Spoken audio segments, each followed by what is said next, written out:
তাহলে আমাদের নেক্সট কন্টেস্টেন্টকে ডেকে নেওয়া যাক, তার মেন্টর সৌরভকে সঙ্গে নিয়ে। প্লিজ ওয়েলকাম বিজয়গড় থেকে প্রাঞ্জল।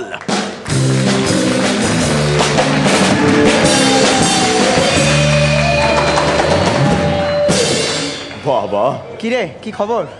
পুরি মাল্টিপ্লেক্সের বেটা, করিস তো শুধু আর্ট ফিল্ম, খবর তো তোদের হবে। ওরে কমার্শিয়াল ফিল্ম করে খুব কেত নিচ্ছিস। হ্যাঁ শোন, আমার সিনেমা শুধুমাত্র মাল্টিপ্লেক্সে রিলিজ হয়, সেটা 7 দিনের জন্য হলেও। আমার সিনেমা শুধুমাত্র সিঙ্গেল স্ক্রিনে রিলিজ হয়, তবে সেটা 7 ঘন্টার জন্য হলেও। শোন না, তুই কমার্শিয়াল ফিল্ম ডিরেক্টর না? ইয়েস। তাহলে চোখে সানগ্লাসটা কি ঠিকঠাক যাচ্ছে? একদম না, খুলে ফেল। মনে হয় যাচ্ছে না। শোন, আমার সিনেমা দেখার পর লোকে বেরিয়ে আসে, ভাবে আর বলে কি সিনেমা দেখলাম, কি সিনেমা। চুপ কর।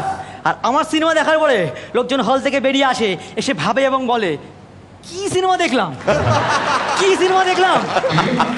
জানিস আমার লাস্ট সিনেমাটাতে না মাত্র 13টা গান ছিল। হ্যাঁ, আমারও আগের সিনেমাটা ওই 13টার মতোই ছিল। তোদের ওরকম সিনেমায় 13টা গান? 13টা ডায়লগের কথা বলছিলাম। Hi God. শোন না, তোরা এই সিনেমাটা বাজারে আনার আগে কিসে বেশি সময় নিস রে? বানার আগে সিনেমাটা বানাতে। আর তোরা কিসে বেশি সময় নিস? সিনেমাটা বোঝাতে। শোন, বলছিলাম যে তোদের সিনেমায় কমন ডায়লগ কি হয় রে, একটু বলবি? আমাদের সিনেমার কমন ডায়লগ ধর, তুমি বিশ্বাস করো মা, তুমি বিশ্বাস করো মা, আমি চুরি করিনি। কঙ্কনা এসছে, একটু ভ্যারাইটি দে। ও, তুমি বিশ্বাস করো ছাই না করো, আমি চুরি করিনি মা, সত্যি বলছি আমি চুরি করিনি। বুঝতে পেরেছি। আর তোদের কিরম ডায়লগ হয়?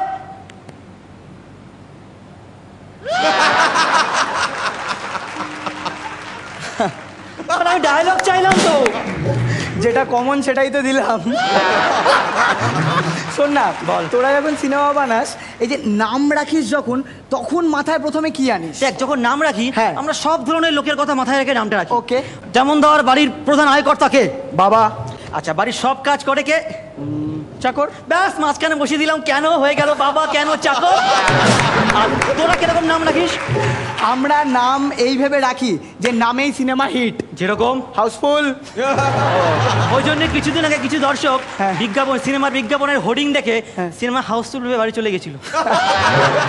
শোন না, শোন না, তোদের স্ক্রিপ্ট মোটামুটি ক পাতার হয়? আমাদের স্ক্রিপ্ট মোটামুটি তা বলতে পারিস 150 পাতার হয়।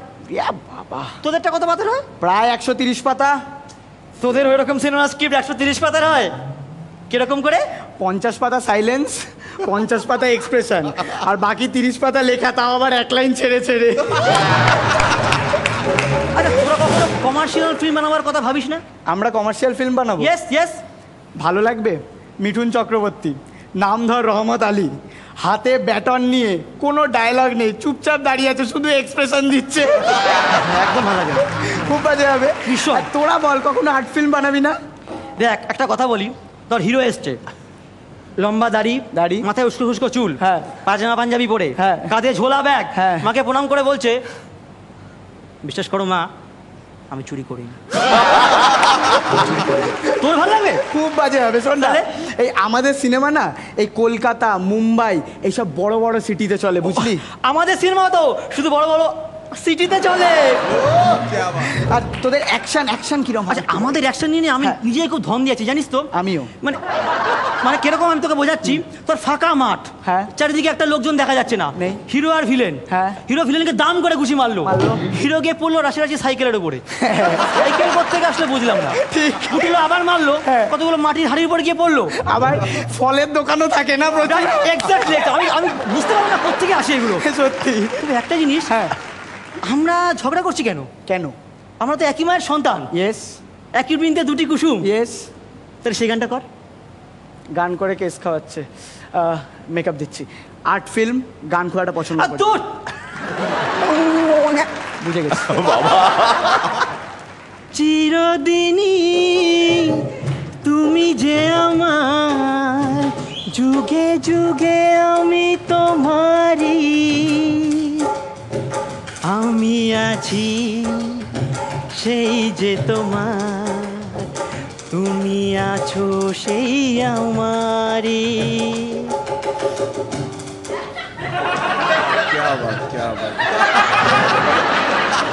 আমরা অমর সঙ্গী চল।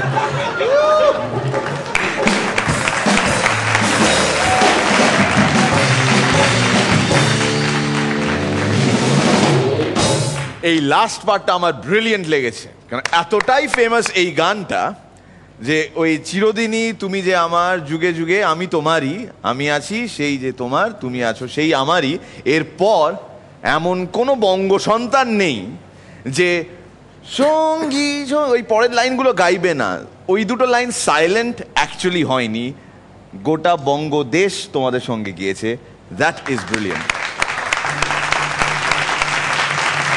কঙ্কনা, তোমার ফেভারিট ডিরেক্টরস কারা কারা?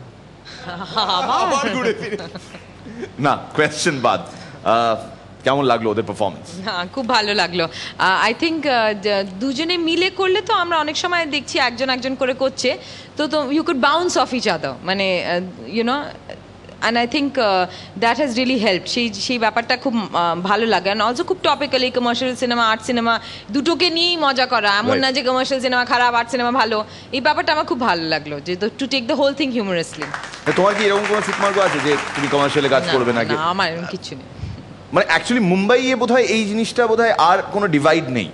আমাদের এখানে এখনো তাও আছে, এবং মানুষকে ভীষণ হেয় করা হয়, ভীষণ ছোট করা হয়। ব্যাপারে রনিদাকে কিছু বলবো একটু বাদেই, but do you really feel? মুম্বাইতে আমি তো সকলের পক্ষে হয়ে বলতে পারবো না, আমার মনে হয় কিছুটা হয়তো আছে। যেটা হয়েছে আজকাল, সেটা আবার বোরিং কথা, যা চট করে বলে দিই, যেটা হয়েছে আজকাল হচ্ছে যে কমার্শিয়াল সিনেমা কিছুটা সেন্সিবল হয়ে গেছে, মানে ব্রিজটা একটু ন্যারো হয়েছে আমার মনে হয় কিছুটা হিন্দি ছবিতে হয়তো। রনিদা? খুব ভালো। তাও বলবো তোরা দুজন এর আগে যে পারফর্ম করেছিস আমার তার থেকে মানে আরেকটু বেটার লেগেছে। সত্যি মীরের কথা মতো আমার শেষের পোর্শনটা যতটা ব্রিলিয়েন্ট লেগেছে, বাকি তোদের পারফরমেন্স না আরেকটু বেশি এক্সপেকটেশন থাকে। মানে আমি অ্যাটলিস্ট কঙ্কনাকে খুব, তোরা আসার আগে যতটা বলে রেখেছিলাম মনে হলো ততটা মন ভরলো না, হয়তো বেশি এক্সপেক্ট করছি, বা ধরনটা হয়তো আমার জানা হয়ে গেছে। কঙ্কনার হয়তো চমকটা লাগবে, আরেকটু ভালো হবে। All the best. Thank you রনিদা। শ্রীলেখা? যে দুটো ছবির নাম বলা হলো, দুটো ছবিতেই আমার সৌভাগ্য হয়েছে অভিনয় করার, বাবা কেন চাকর এবং হাউসফুল। দুটোই ওই সো কল্ড প্যারালেল ফিল্ম এবং কমার্শিয়াল ফিল্ম। ভালো লেগেছে আনডাউটেডলি তোমাদের পারফরমেন্স। তবে রনি যেটা বললো আমি খানিকটা তার সাথে একমত, কারণ তোমরা দুজনেই এত ভালো পারফর্মার, এত ব্রিলিয়েন্ট পারফর্মার, লেখাটা ভীষণ সুন্দর, পারফর্মও খুব ভালো করেছো, কিন্তু আমার মনে হয় আরেকটু কমার্শিয়াল এলিমেন্ট দরকার ছিল বোধহয় প্যারালেল ফিল্মের মধ্যে, তাহলে ওই ব্রিজটা বোধহয় সত্যি আরও ন্যারো হতে পারতো। All the best. Thank you Sreelekha. পরান্দা, আমাদের সবার মধ্যে এই মুহূর্তে বয়সের দিক থেকে এবং the number of years that you have worked in this industry and so brilliantly have done so, আপনি বোধহয় এই বিষয়টা আরও ভালো বুঝবেন। ভীষণ ভালো লেগেছে, খুব ভালো লেগেছে, কিন্তু কোথায় যেন একটু লুকিয়েছিস, যার পারফরমেন্সের ক্ষেত্রেও একটু দুর্বলতা দেখা দিয়েছে। এটা শুধু উদাসীনতা থেকে এসেছে, কারণ সামনে কোনো ভয় নেই, সেই জন্য থেকে এসেছে। আর সৌরভকে বলছি, তোমাকেও বলছি, একটা কথা সিকোয়েন্স শুরু করার আগে তাহলে তোকে একটা কথা বলি, শোন, এই ব্রিজগুলো, এই ফিলারগুলো দরকার নেই। হ্যাঁ, এগুলো কিন্তু দুর্বল করে দিচ্ছি ঘটনাটাকে। এটা একটু সতর্ক দেয়। আমার ভালো লেগেছে, ভীষণ ভালো লেগেছে। কে বেটা? অল দ্য বেস্ট সৌরভ এবং প্রাঞ্জল। Thank you.